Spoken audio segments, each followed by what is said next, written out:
자, 오늘 오후에 다 같이 읽으실 성경 말씀은 요한복음 19장입니다. 요한복음 19장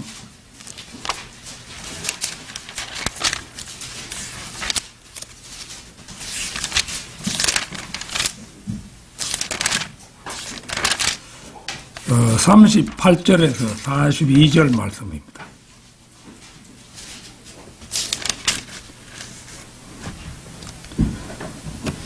요한복음 19장 38절에서 42절 말씀. 다 찾으신 줄 알고 받들어 읽겠습니다. 이런 일 후에 예수의 제자에서나 유대인들이 들어와서 자신을 숨겨온 아리마다 요셉이 예수의 시체를 가져가겠다고 빌라도에게 간청하니 빌라도가 허락한지라. 그러므로 그가 와서 예수의 시체를 가져가더라. 또 일찍이 밤에 예수께 왔던 니코데모도 모략과 알로에 섞은 것 약 100리터라를 가지고 왔더라. 그때 그들이 예수의 시체를 가져다가 유대인의 장례 관례대로 향료를 넣어 세마포로 싸더라.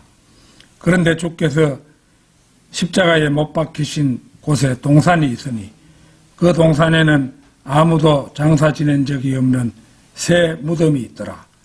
그러므로 그들이 유대인의 예비일 때문에 예수를 그곳에 두니 이는 그 무덤이 가까이 있음이더라. 자, 예수님을 새 무덤에 장사 지낸 아리마대 요셉, 예수님을 새 무덤에 장사 지낸 아리마대 요셉.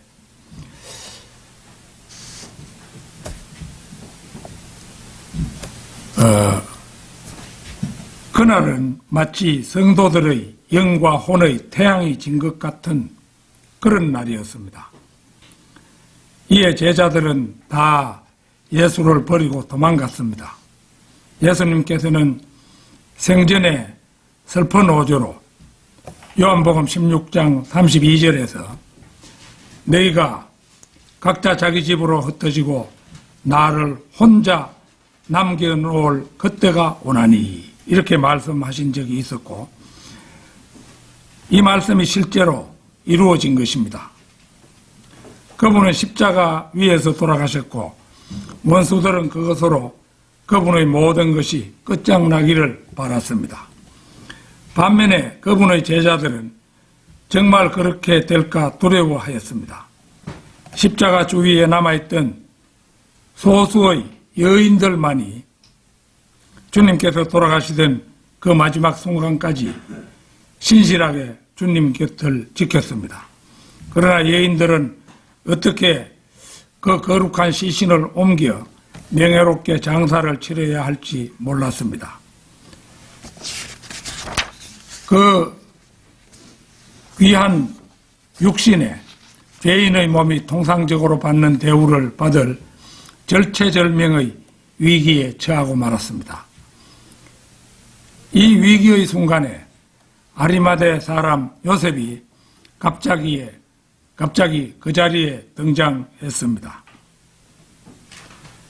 우리는 그의 이름을 그때까지 한 번도 들어보지 못했고 나중에 성경에서 그 이름이 나오는 것도 보지 못했습니다. 그는 그런 점에서 꼭 필요로 했던 바로 그 사람이었습니다. 그는 영향력 있는 사람이었습니다. 환원하면 빌라도에게 가장 유력한 힘을 가진 자로서 특별한 영향력을 줄 수 있는 자였습니다. 그는 부자이며 선생이며 산에 들인 공회원이었으며 비중 있고 존경받는 인물이었습니다. 사복음서의 기자들이 다 그를 언급하고 있으며 그 사실만으로도 그에 대한 어떤 것을 우리에게 말해주고 있습니다. 그는 한 사람의 제자로서 선하고 의로우며 하나님의 나라를 기다리는 자였던 듯합니다. 아리마대 요셉은 이전까지 소극적이었고 분명 소심했습니다. 그러나 그는 갑자기 앞에 나와서 일이 벌어지는 것을 지켜본 후 빌라도에게 가서 예수님의 시신을 요구하였고 결국 그 시신을 위임받게 되었습니다. 그 사실에서 하나님께서는 언제 어떤 경우에도 자신의 정인들을 가지고 계신다는 사실을 배우게 됩니다. 예컨대 앞장섰던 기수가 쓰러지고 군대도 낙담하여 금방이라도 무너질 것 같던 믿음의 싸움에서도 마찬가지입니다. 곧 이어 다른 기수가 나타날 것이며 주님의 깃발도 만방에 펄럭일 것입니다. 어느 때고 아리마대 요셉은 그때를 위해 예비되어 있게 마련입니다.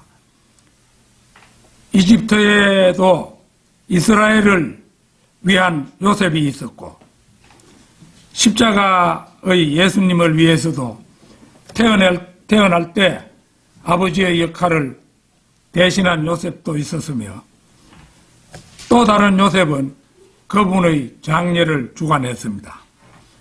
구약 역사에도 엘리 제사장이 영적으로 신체적으로도 거의 장님이 되었을 때 얼핏 보아서 하나님께서는 이스라엘을 버린 듯 했습니다. 그러나 한 어머니가 데려온 작은 어린아이가 누구입니까?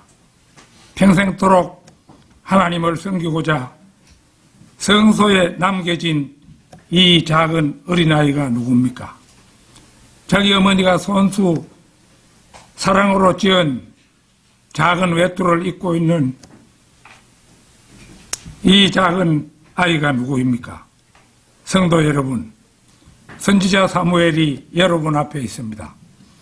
하나님의 종인 그의 모범을 통해 이스라엘의 상황은 더욱 좋아졌으며 엘리의 아들들 홈리와 피느하스의 죄악으로 인해 내려진 징벌과 압제로부터 이스라엘은 구원받게 되었습니다. 존경받는 사내들인 공회원인 아리마대 요셉에 대해서는 사복음서에 각각 한 번씩 그 이름과 음성이 잠시 나타났다가는 이내 그 흔적이 보이지 않습니다. 그러나 그에 대한 기록은 하늘에 영원히 세워져 있습니다. 예수님을 세무덤에 장사 지낸 아리마대 요셉, 첫째는 경계의 대상으로서의 아리마대 사람 요셉입니다. 이런 일 후에 예수의 제자였으나 유대인들이 두려워서 자신을 숨겨온 아리마대 요셉이 예수의 시체를 가져가겠다고 빌라도에게 간청하니 빌라도가 허락한지라. 본문 18절입니다. 그는 보는 것처럼 예수님의 제자였으나 유대인이 두려워 그 사실을 숨겼습니다. 우리는 감히 누구에게도 아리마대 요셉의 이런 점을 본받으라고 건면할 수는 없습니다. 우리로 하여금 우리의 신앙이 알려질까 하는 두려움은 악한 것입니다. 언제 어디서나 그분의 제자임을 밝히십시오. 만약 여러분이 숨어서 따른다면 여러분의 인생 목적 중 가장 큰 부분을 잃은 것입니다. 무엇보다도 여러분은 사람이 두려워 숨어서 그분을 따르는 제자가 되지 마십시오. 왜냐하면 사람을 두려워하면 올무에 걸리기 때문입니다. 만약 여러분이 그런 두려움의 종이 된다면 여러분은 품위를 잃게 되고 하찮은 사람이 되어 마땅히 하나님께 돌려드려야 할 영광을 돌려드리지 못하게 될 것입니다. 잠언 29장 25절 찾겠습니다.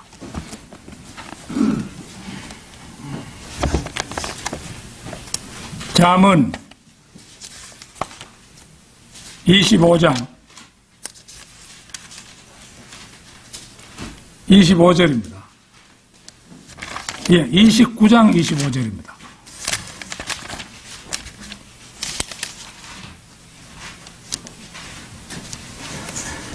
사람을 두려워하면 덫에 걸리나 주를 신뢰하는 자는 누구나 안전하리라. 두려움 때문에 아브라함은 아내 사라를 누이라고 거짓말을 했지요. 두려움 때문에 다윗은 가드왕 아키스 앞에서 침을 질질 흘리며 바보처럼 행동했지요. 두려움 때문에 시드키야는 예레미야의 조언을 따르지 않고 자신의 두 눈을 잃을 뿐만 아니라 아들들의 생명을 눈앞에서 잃게 만들고 맙니다. 그리스도를 존귀히 여기도록 하십시오. 그리하면 그분께서도 여러분을 존귀히 여기실 것입니다. 아리마대 요셉이 그렇게 내성적이었던 까닭은 무엇이겠습니까? 그것은 아마도 그의 본성적인 기질 때문일 것입니다. 많은 사람들은 본성적으로 아주 담대합니다. 그러나 이와 반대로 너무 수줍어하는 사람들도 많이 있습니다. 이들은 구세주를 사랑하지만 구세주를 위해 한마디 좋은 일을 하는데도 모든 용기를 내야 할 정도로 소심합니다. 그들 가운데는 모든 용기를 다해서 말했다 해도 많은 아쉬움이 남을 것입니다. 그들은 마음속으로는 전리품을 나누는 성리자들 가운데 있었으면 하는 소망도 없지는 않을 것입니다. 영국의 피의 메리 여왕 시절처럼 화영대 기둥에 묶여서 불살라지면서도 용감하게 인내했던 어떤 자들은 천성적으로 두려워하는 마음을 가진 자들이었다는 사실이 순교의 시대에 밝혀지기도 했습니다. 그때 평상시에 앞으로 나서기를 두려워하던 그런 사람들이 예상외로 이제 그 화영대 기둥에 붙잡아 매놓고 그 불탈 나무들을 쌓아놓고 이제 불을 지르려 하는데도 오히려 두려워하지 않았다는 것입니다. 그런데 평소에 그리스도를 위해서 고통뿐 아니라 죽음까지도 감당할 수 있노라고 큰 소리로 장담했던 자들 가운데는 화영장에서 겁을 먹고 도망치거나 변절하는 경우가 적지 않았습니다. 이 예수 믿지 않는다고 한마디만 해라. 이러니까 그만 항복해가지고 꽁무니를 빼는 사람이 적지 않았다는 것입니다. 우리는 이런 여러 사례를 폭스의 순교사에서 읽을 수 있습니다. 아리마대 요셉이 소심했던 이유 가운데는 그가 연장자요 부자였다는 사실로 인해 저 겁을 먹은 경우였다고 할 것입니다. 누가복음 18장 24, 25절 찾겠습니다. 누가복음 18장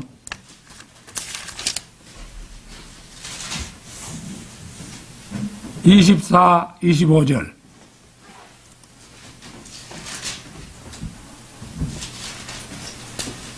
예수께서 그가 몹시 슬퍼하는 것을 보고 말씀하시기를 재물을 가진 자들이 하나님의 나라에 들어가는 것이 얼마나 어려운 일인가.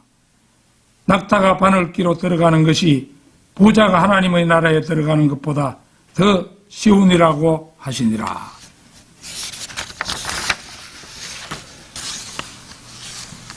재물은 사람들의 마음을 소심하게 하며 사람들로 하여금 선한 대의를 담대하게 행하지 못하게 합니다.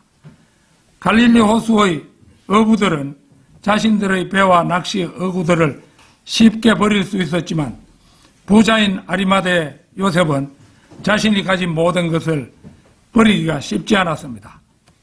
많은 재물을 가진 자들의 이런 경향은 예수님으로부터 가진 모든 것을 팔아 가난한 사람들에게 나누어 주라는 흔하지 않은 시험을 받게 되자 슬픈 얼굴로 돌아간 한 젊은이의 경우에서도 볼 수 있습니다. 마가복음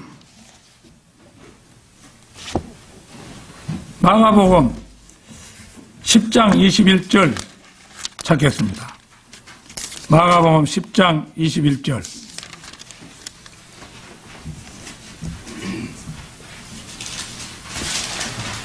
그러자 예수께서 그를 쳐다보시고 사랑하시며 그에게 말씀하시기를 너에게 한 가지 부족한 것이 있으니 가서 네 가진 것은 무엇이든지 팔아 가난한 사람들에게 주라.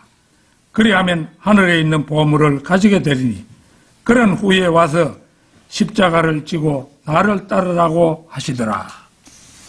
보는 것처럼 이 경우는 부자임으로 말미암아 하늘의 보물을 놓쳐버리고 말았습니다. 아리마대 요셉의 경우는 그가 사내들인 회원이었고 그 직책으로 존경을 받고 있었다는 사실로 인해 그는 많은 행동에 제약을 받았을 것입니다.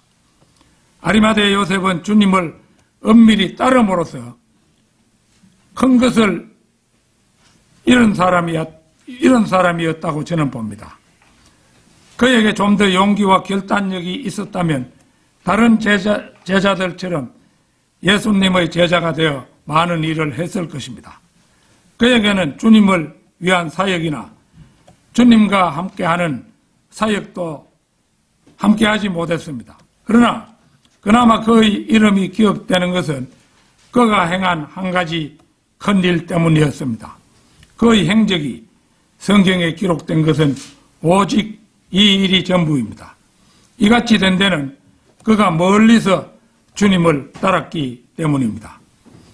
예수님을 세무덤에 장사 지낸 아리마대 요셉, 둘째는 교훈의 대상으로서의 아리마대 사람 요셉입니다.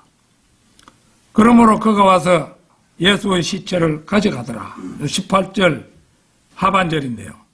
아리마대 사람 요셉은 주님께서 운명하신 후에야 자기 모습을 드러내었습니다. 바로 이 점에서 그 역할을 과소평가하는 사람도 있을 것입니다.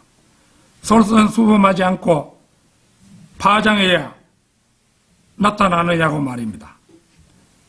인생의 죽음은 누구의 죽음이든 그의 출생에 비해 결코 못하지 않은 절차이며 매듭입니다.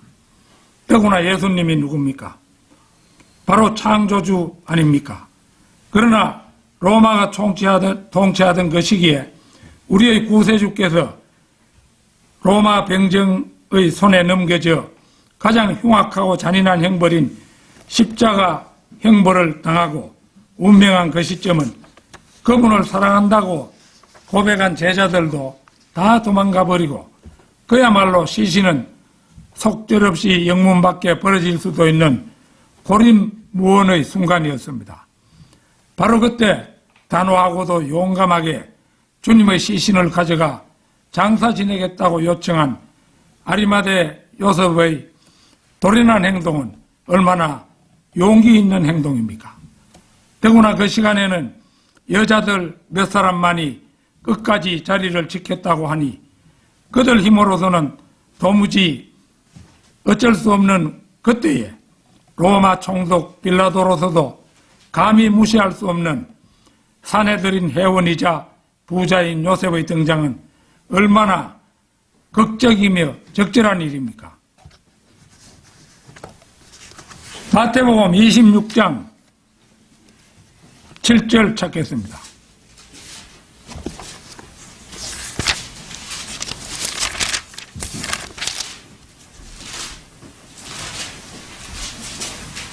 그 7절부터 13절까지 보겠습니다. 예수께서 베다니에 있는 문둥병자 시몬의 집에 계실 때에 한 여인이 매우 값진 향유가 든 옥합을 가지고 와서 앉아 식사하시는 주의 머리 위에 붓더라. 주의 제자들이 그것을 보고 화를 내며 말하기를 이 무슨 낭비냐.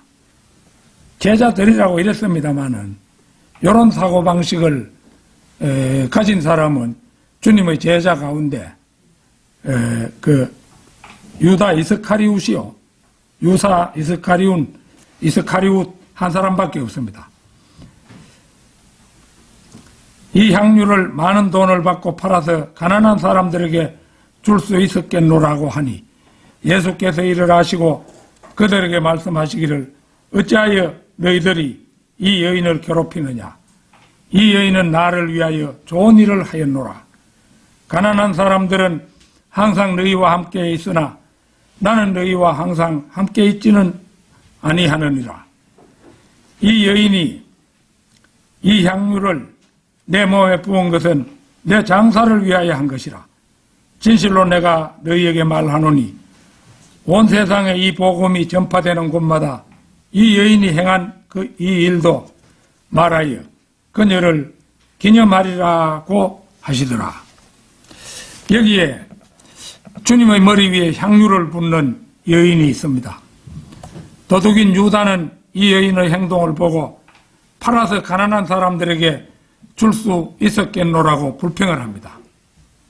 그때 예수님께서 이 여인이 이 향유를 내 몸에 부은 것은 내 장사를 위한 것이라고 오히려 여인을 칭찬하십니다. 구속주께서 자신의 죽임을 당해야 할 때가 아주 가까운 시점에 이르렀지만 아직은 그 누구도 이 사실을 감지하지 못하고 있을 때 여인은 예수님께서 당하실 죽음을 미리 알고 이런 행동을 했으니 실로 이만저만한 성견지병이 아닙니다. 이것은 아마도 성령님의 인도하심이 있으셨을 것입니다. 예수님이 누구십니까? 바로 창조주 하나님 아니십니까? 마가복음 12장 30절 31절 찾겠습니다. 마가복음 12장 30절 31절입니다. 너는 네 마음을 다하고 혼을 다하고 생각을 다하고 힘을 다하여 주 너의 하나님을 사랑하라. 이것이 첫째 계명이니라. 둘째는 이와 같으니 곧 네 이웃을 네 자신과 같이 사랑하라는 것이라.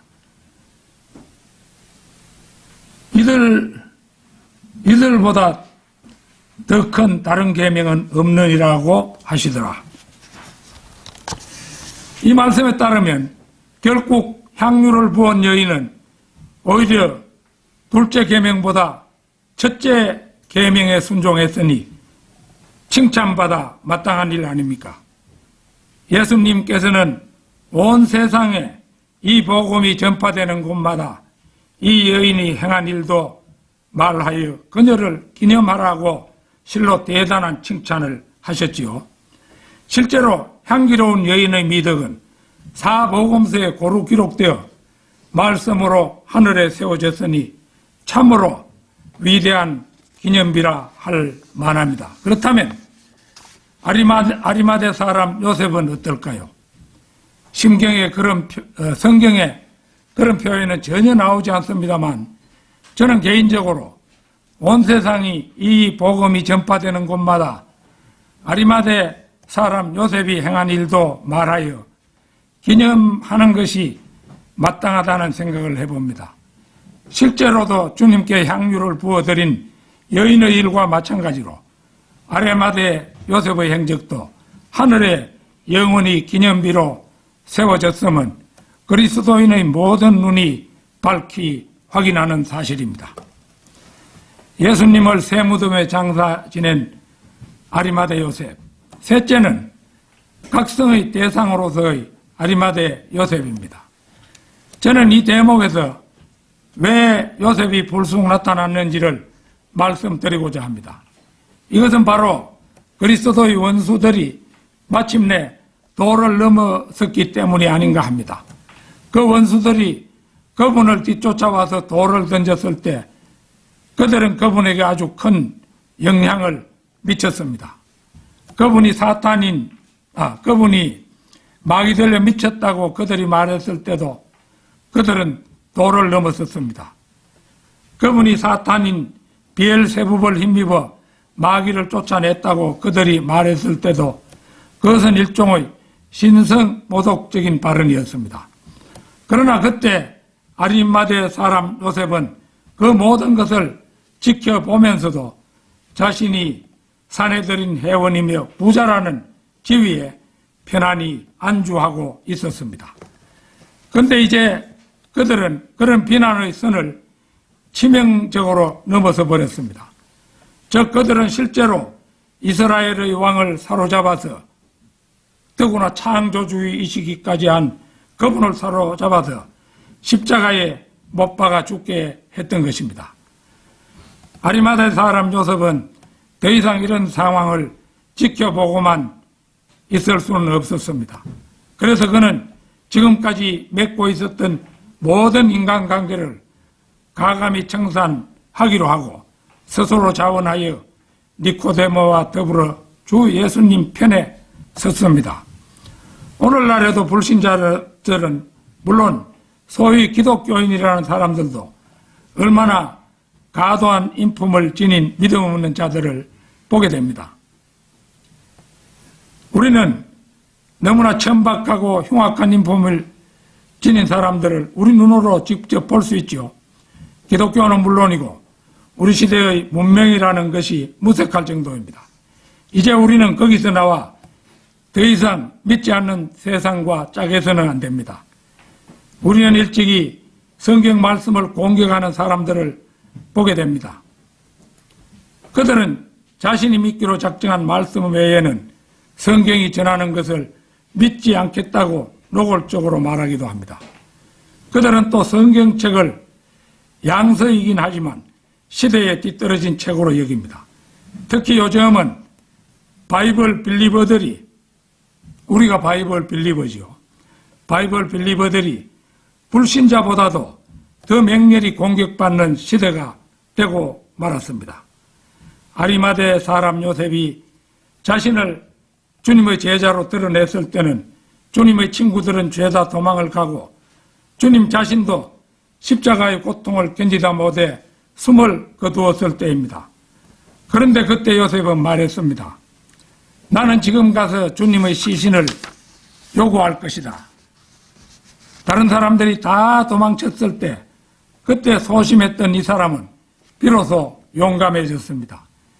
믿음에서 이탈했을 때 그때 연약한 자들이 강해지는 경우는 우리는 종종 볼 수 있다고 했지요. 피어의 메리 여왕 시절에 영국에서도 그런 사실은 자주 목격되었습니다.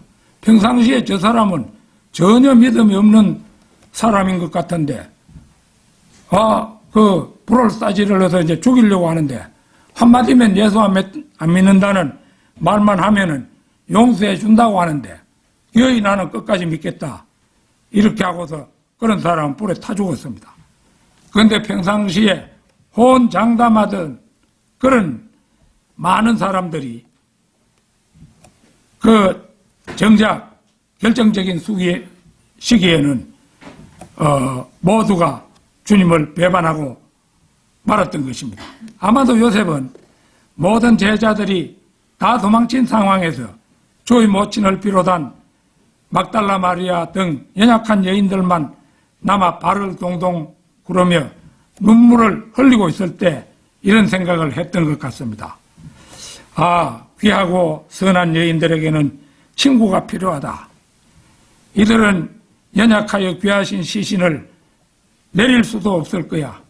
내가 로마 총독에게 가야겠어. 니코데모와 함께 세마포와 향품을 준비해야겠다. 나무에서 예수님을 내리고 그분을 새 무덤에 안치한 다음 그분의 팔다리를 세마포와 향품으로 감싸서 그분의 몸에 영화롭게 향유를 부어 드려야겠어. 사내들인 회원이자 부자인 요셉은 이 순간 자신의 지위와 재물은 물론 목숨까지도 바칠 각오로 빌라도 앞으로 나아갔을 것입니다. 이 얼마나 용기 있고 아름다운 발걸음입니까? 예수님을 새 무덤에 장사 지낸 아리마대 사람, 아리마대 요셉. 넷째는 그를 모범의 대상으로 삼아야 한다는 말에 무슨 뜻입니까? 지금은 빌라도도 없고 저는 아리마대에 살고 있지도 않은데 말입니다. 이렇게 말할 사람들이 있겠지요. 요셉은 오랫동안 소심한 사람이었습니다. 하지만 그는 자신의 목숨을 걸고서 빌라도 앞에 나아갔습니다. 아리마대 요셉이 예수의 시체를 가져가겠다고 빌라도에게 간청하니 빌라도가 허락한지라. 그는 주님의 몸을 간청했으나 겁쟁이는 아니었습니다. 그는 죽으면 죽으리라 하는 마음으로 빌라도에게 주님의 시체를 달라고 가감히 요구했습니다. 뜻밖에도 빌라도는 그 요구를 들어주었습니다. 여러분은 만약 그리스도를 위해 여러분이 가진 세상에서의 가장 좋은 것들을 포기해야 할 상황에 처한다면 여러분은 그렇게 할 수 있으시겠습니까?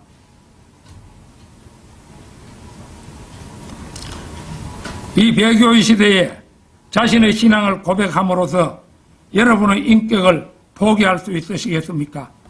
여러분은 과연 오직 예수님을 위해 모든 것을 버릴 수 있겠습니까?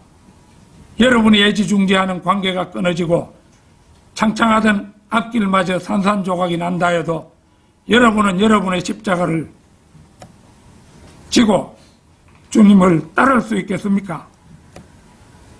또 하나 기억해야 할 일이 있습니다. 이 선한 아리마대 사람 요셉은 스스로 예수님의 시신을 만짐으로써 율법의 금기사항을 어긴 부정한 사람이 되어야 했다는 사실입니다. 이런 일이 이방인에게는 아주 사소해 보여도 유대인들에게는 굉장히 큰 일이었습니다. 특히 유월절 주간에는 더욱 그랬습니다. 요셉은 복된 주님의 몸을 만졌습니다. 그리고는 유대인들의 판단 기준으로 볼 때 스스로 부정한 자가 되었습니다. 그런데 놀라운 일은 요셉이 비록 생명이 빠져나가 예전과는 판이하게 다른 모습이었다 해도 주님의 그 복된 몸을 만지는 것은 결코 부정한 일이 아니라고 그는 생각했습니다. 사실 하나님을 위해 예비된 그 몸을 만지는 것이야말로 더없이 명예로운 일이었던 것입니다.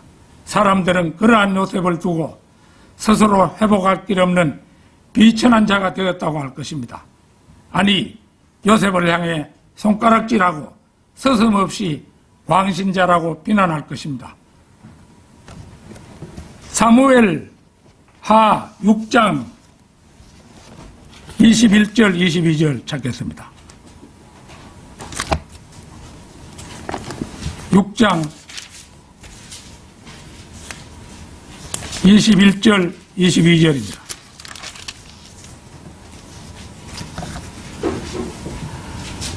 다윗이 미칼에게 말하기를, 이 미칼은 사울 왕의 딸이었죠. 그것은 주 앞에서였으나 그분은 네 아버지와 네 아비의 온 집 앞에서 나를 택하시어 주의 백성 이스라엘을 다스리도록 나를 지명하셨느니라. 그러므로 내가 주 앞에서 뛰놀리라. 또 내가 이보다 더 천하해져서 내 자신이 보기에 낮아져도 네가 말한 여종들에게는 높임을 받으리라 하더라. 어떻습니까? 이 대목은 다윗이 하나님의 궤를 다윗 성읍으로 옮길 때 그가 하나님과 그 궤를 동일시했음을 보여줍니다. 그는 궤 앞에서 온 힘을 다하여 자신을 바라보는 수많은 백성들을 개의치 않고 춤을 추었습니다. 비록 자신이 백성들에게 천밖에 보이더라도 마음에 두지 않고 하나님을 기쁘게 하기 위해 마음을 다하는 다윗의 태도를 볼 수 있습니다. 다윗과 달리 사울의 딸 미칼은 인간적으로 바라본 자신의 경솔한 감정을 다윗에게 말했다가 그 저주로 아들 하나도 낳지 못하는 비운의 여인이 되고 말았습니다. 아리마대 사람 요셉이 빌라도 앞에 나아가 주님의 시신을 달라고 요청한 일은 어쩌면 법궤 앞에서 지극정성을 다한 다윗의 춤과도 같다고 할 것입니다. 다음으로 생명의 위험을 감수하고 자신의 명예를 버린 이 사람은 그리스도를 장사하기 위해 큰 대가를 치르는 일에 오히려 만족했습니다. 요셉은 주님을 위해 세마포를 구입하고 나아가 당시 모든 이스라엘 사람들이 갖기를 열망하는 바위를 파낸 무덤을 마련하였습니다. 그는 오로지 기쁜 마음으로 순종하면서 주님을 거기에다 안치하였습니다. 미국의 메인주에 사는 한 집사 이야기가 전해오고 있습니다. 그는 선교사를 후원하는 헌금 시간이 끝난 후에 모임에 참석했습니다. 거기에 있던 목사가 우리의 슈월 형제에게 기도해달라고 요청했습니다. 그런데 슈월 집사는 기도를 하지 않고 헌금함을 가져다 주세요 하고 말했습니다. 그러니까 이제 헌금을 다 하고 난 다음에 그때 막 슈월 집사가 들어섰는데 슈월 집사는 그러니까 헌금을 하지 않았죠. 그 헌금함을 갖다 주니까 그는 자기가 갖고 있던 돈을 헌금함에 넣었습니다. 그러자 목사는 슈월 집사님, 나는 당신에게 헌금하기를 청한 적이 없어. 그저 당신이 기도해 주기를 바랐을 뿐이요 하고 말했습니다. 이에 슈월 집사는 말했습니다. 나는 위대한 선교 사역을 위해 나 자신이 먼저 무엇인가를 해야 한다는 의무감을 느꼈습니다. 그래서 어떤 것이든 행한 후에야 비로소 기도할 수 있었습니다. 아마도 슈월 집사의 그날의 기도는 하나님께서 들으시는 기도가 되었을 것이 틀림없습니다. 모든 그리스도인들이 이런 의로운 마음을 가졌으면 얼마나 좋겠습니까? 구세주께서 장사되기를 원하셨을 때 요셉은 자신이 그 장사를 감당하지 않고서는 진실할 수 없다고 느꼈음에 틀림없습니다. 그래서 그는 기꺼이 사내들인 회원이라는 자신의 명예, 많은 재물을 소유한 부자라는 자랑, 그 모든 것을 내려놓고 그는 빌라도 앞에 나아가 주님의 시신을 달라고 요청했던 것입니다. 그렇다면 오늘날 우리는 무엇을 어떻게 해야 할까요? 현재 구주께서는 장사되기를 원하시는 대신 땅끝까지 이르러 그분의 정인이 되기를 원하십니다. 꼭 외국까지 가야 땅끝이 아닙니다. 그분에 대해서 모르는 사람들이 오늘도 무수히 지나가는 저 거리, 그곳이 바로 땅끝입니다. 여러분은 그곳에 이르러 기꺼이 정인들이 되시기를 진심으로 바랍니다. 결론적으로 아리마대 사람 요셉은 속절없이 영문 밖에 버려질 수도 있는 급박한 상황에서 불시에 빌라도 앞에 나타나 예수님의 시신을 달라고 요청합니다. 그는 니코데모와 더불어 사내들인 회원으로서 둘이 다 정면에 나타나지는 않았지만 둘이는 서로 평소에 교제를 나누며 때를 기다리고 있었던 듯 합니다. 이 일 후에 예수의 제자였으나 유대인들이 두려워서 자신이 숨겨온 아리마대 요셉이 예수의 시체를 가져가겠다고 빌라도에게 간청하니 빌라도가 허락한지라. 그러므로 그가 와서 예수의 시체를 가져가더라. 또 일찍이 밤에 예수께 왔던 니코데모도 모략과 알로에 섞은 것 약 100리트라를 가지고 왔더라. 아리마다의 사람 요셉이 예수님의 시체를 가져갈 때 공교롭게도 니코데모가 모략과 알로에 섞은 것을 가져왔다는 사실은 그들이 평소에 가깝게 교제를 나눠왔으며 그날도 함께 행동한 것을 보면 의기투합하는 사이임을 알게 합니다. 특히 아리마대 사람 요셉은 니코데모보다는 연장자이며 빌라도 앞에 나설 만한 위엄도 갖춘 사람이라 여겨집니다. 그는 분명히 예수님의 장례를 위해 하나님께서 예비한 사람이며 사복음서 끝부분에 공이 기록되어 하늘에 영원히 세워진 기념비 속의 인물이 되었습니다. 아무쪼록 이 마지막 때 비록 소심하지만 최선을 다한 아리마대 사람 요셉처럼 우리의 구세주께 꼭 필요한 사람들이 되시기를 축원합니다. 다 같이 기도드리겠습니다.